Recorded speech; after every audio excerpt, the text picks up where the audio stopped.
If your Fortnite is laggy, stuttering or not giving the frame rate that it should be getting in 2026, this is going to be your one and only ultimate optimization guide for 2026. Last time I made a similar style of video which was way back in 2021, which got more than 500,000 views and helped out a lot of you guys out there. But surprisingly, I'm still getting comments asking questions every single day that those steps still works in 2026. Things have changed quite a bit. The game has evolved into something completely different over the years, so I thought now is the perfect time to go back and make an updated guide for 2026. So in this video, I'm going to show you the best settings to get the highest frame rate possible with lowest latency step by step. And yes, this works on any PC or any laptop, whether you have a high-end PC with a decent graphic card or a mid-range system or even a low-end laptop with Intel HD graphics. These settings should help you out. And you guys know I don't really post these copy my settings and hope it works kind of videos. I'm going to test every single one of these settings in real time on my low-end laptop and show you guys the exact result, real-time frame rate, and how to optimize it even more to get the best possible performance. So let's get right into it.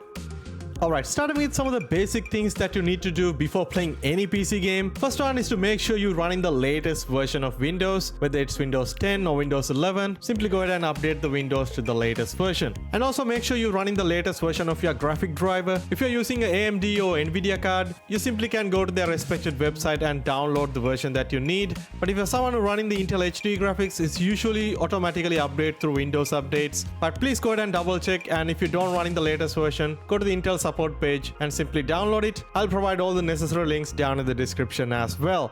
And the step 3 is especially for the people who are playing games on a laptop. If you have a gaming laptop or even an old office laptop, when you're gaming, make sure to connect your power cable. It's a simple thing, otherwise you may run into some power limitations, restrictions, could ultimately result you with lower frame rate. And also when you're installing Fortnite, there is an option to download high resolution textures. If you have a super high-end PC with a very good graphic card, you can install these. But if you have a low to mid-range system, you honestly do not need this, so make sure to untick the high resolution textures. Just simply install the Fortnite Core Battle Royale. So with that out of the way, let's jump into the Fortnite and change some of the settings.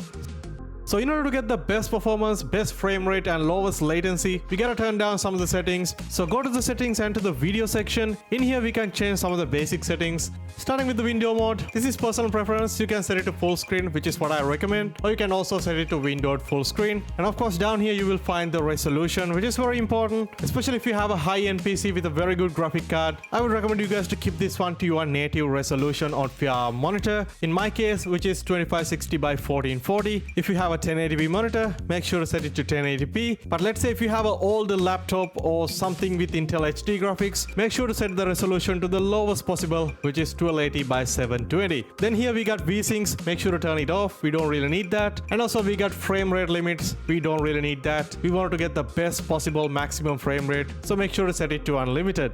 Alright, next up we got rendering mode, which is a very important setting. So in order to get the best possible frame rate, you need to put this one to the performance mode, no doubt about it. But you have to choose between DirectX 12 and the older DirectX 11. And I believe that depends on what graphic card that you have at the moment. If you have a pretty up-to-date modern day graphic card, something like an RTX 30 series or above, something like a 3060, 4070, something like that, you can set this one to the regular performance mode, which is running on DirectX 12. But if you have something older, something like an GTX 1060, 960, or even something very old like an Intel HD graphics, you should put this one to the legacy performance, which is the old DirectX 11 version, which definitely help you to get the best possible frame rate. Then move on to the graphics section. We got brightness and bunch of other settings. You can put this one to whatever you like. It doesn't really impact the performance ultimately, so just keep these settings as it is if you don't want to change them. And down here you will find the graphic quality settings, and as I'm already running the performance mode, we don't really have a lot of things to change here. One of the settings that can help you with frame rate is 3D resolution. But as I said, if you have a good enough PC with good graphic card, you should put this one to 100%. But if you have an older graphic card or something like an Intel HD or AMD Vega graphics, you can turn this one to around 70% or maybe 50% depending on how you like. But do not go below 20%. The game looks completely unplayable, looks blurry. Keep this somewhere between 30 to 70% if you want more performance. But if you want the game to look good, keep this one to 100%. Then we got dynamic 3D resolution, set this one to off, and got view distance, textures and meshes. Make sure all those settings set to the lowest possible value. Then we got advanced graphics. Of course, you can turn on the frame rate counter and the latency markers if you like. And if you have an NVIDIA card that support NVIDIA Reflex, there should be an option to NVIDIA Reflex low latency. If you have that, make sure to turn it on. So these are pretty much all the settings that you need to change, and assuming you have a good enough PC, you probably have a good enough frame rate at the moment. Just play around with it. And as you guys can see in my main PC, I'm getting around 500 to 600 FPS with these settings. I don't think you're ever going to need such a high frame rate. So if you're happy with the frame rate, just close out the video. From here on out, I'm specifically talking to the people who are having low-end PCs, low-end laptops, low-end graphic cards, and still struggling to play the game. I'm gonna do a bunch of testings, experiments with my trusty old laptop, and just share my experience, see how the game performs, and provide you with some tips and tricks how to further optimize the game. Alright guys, if you're someone who already watched one of my old optimization guide, you might somewhat familiar with my trusty old laptop which I bought back in 2016, so it's almost 10 years old at this point. And this one comes with Intel Core i5-7200U, which is a very basic dual-core processor, barely enough to run Fortnite back in 2021, and I'm very much curious how it performs in 2026. Also comes with 8 gigs of DDR3 RAM, which is the bare minimum you need to run Fortnite these days, and also comes with 2 graphical solutions. We got Intel HD 620 graphics, of course a super all integrated graphics solution from Intel. Also does have a dedicated graphics solution which is NVIDIA GeForce 940MX, which sounds pretty powerful on paper, but it's another very old dedicated mobile graphic variant. Comes with 2 gigs of VRAM. According to the internet, it does perform similar to something like a GT 1030. And also this laptop doesn't include any kind of SSD or NVMe. Everything is running purely on that older local hard drive, which is going to be very painful throughout my test. Plus it also running Windows 10, so probably the worst kind of setup that anyone would expect to play Fortnite in 2026. Alright, first of all, I'm going to completely turn off the NVIDIA graphics solution from the control panel and running the game purely on that Intel HD 620 graphics. So I don't really expect too much of a performance, because last time I checked out, which was back in 2021, it used to run pretty weakly even if I turned down all the settings. But now in 2026, with all the new updates, new additions, new map changes, there are so many additional stuff packed into the game. So no doubt it is going to be pretty demanding on our little laptop. Alright, it took me a while to load into the main menu, and no surprises, as you guys can see, the performance is very weak. It is really struggling to put more than 30 FPS even on the main menu, and as you guys can see, the GPU and the CPU is almost at 100%. So let's just try to load into a real match and see how the game actually performs. So after trying multiple times, I finally load into a game. So this is me running the game on 720p lowest possible settings, and also turn down the 3D resolution to around 30%. So everything looks blurry, literally unplayable. There is a lot of stutters, lags, FPS drops, and honestly not a pleasant experience. On top of everything, I'm running the game on an old laptop hard drive, which does not help our cause. I don't really have to explain too much. You guys can see the game running like a PowerPoint presentation, and you guys can see this little 2-core CPU is absolutely not enough to run Fortnite. It tried to load in everything at once, but it's really struggling to keep up a good frame time. Since I'm running the game with Intel HD graphics, it puts even more stress on the CPU. So basically I was able to get around 20 to 35 FPS, but it's not consistent at all. Frame rate is all over the place. If you have such a low-end system with integrated graphics, unfortunately this is the sad reality of running Fortnite in 2026. Few years ago, the game used to run pretty okay for the most part. Yes, you might have to turn down the resolution and all the other settings, but you could achieve a decent frame rate and a playable experience. But now it is completely unoptimized for low-end PCs.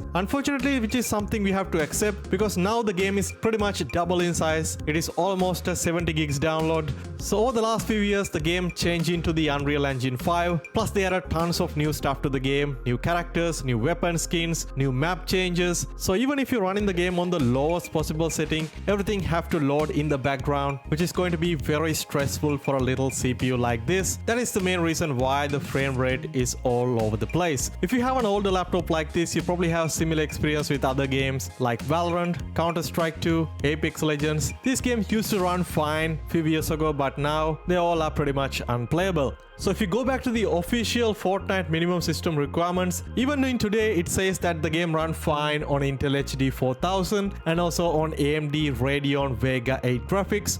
Honestly, if you might be able to run the game pretty fine on AMD Vega 8 graphics because it's much more powerful compared to the Intel HD 4000. According to the ChatGPT, it is like 3 to 6 times better than Intel HD 4000. So these minimum requirements might work well back in 2018 when Fortnite launched, but in 2026, these are completely misleading. But the funny thing is that even with this choppy bad frame rate, I was actually able to get 2 kills, which is hilarious. But anyway, now let's try to move into our dedicated graphics card, the NVIDIA 940MX, and see if we can get an actual playable frame rate.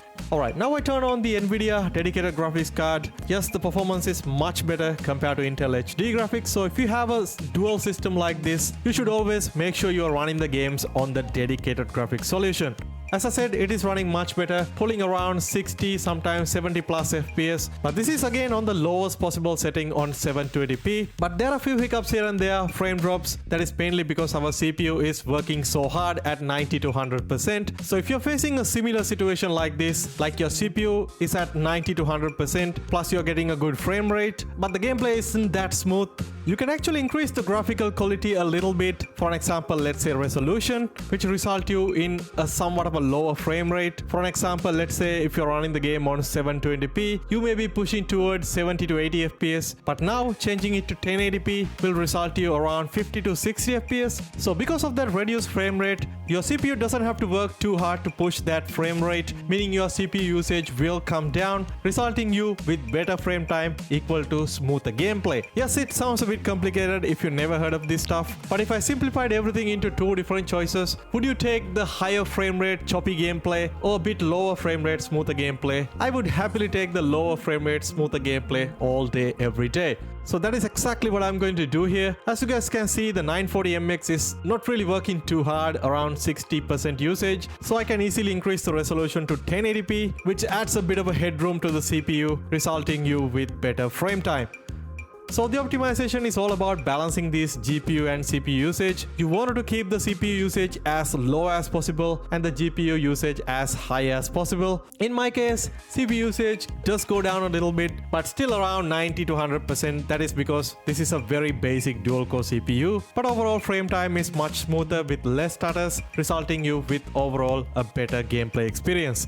Well, there you have it, guys. I hope you got a better understanding how to optimize Fortnite or pretty much any game, especially if you have a low-end system like this. And guys, if you have any questions regarding this, I would happy to help you out down in the comment section. And also, if you enjoyed the video, if you learned something new, make sure to drop a like, subscribe, and also share with your friends because this video took so much time and effort to make. If you want to see guides for any other games like Counter-Strike, Valorant, Apex, I would happy to help you out. Drop a comment down below. Thanks for watching. I'll see you guys in the next one. Stay safe.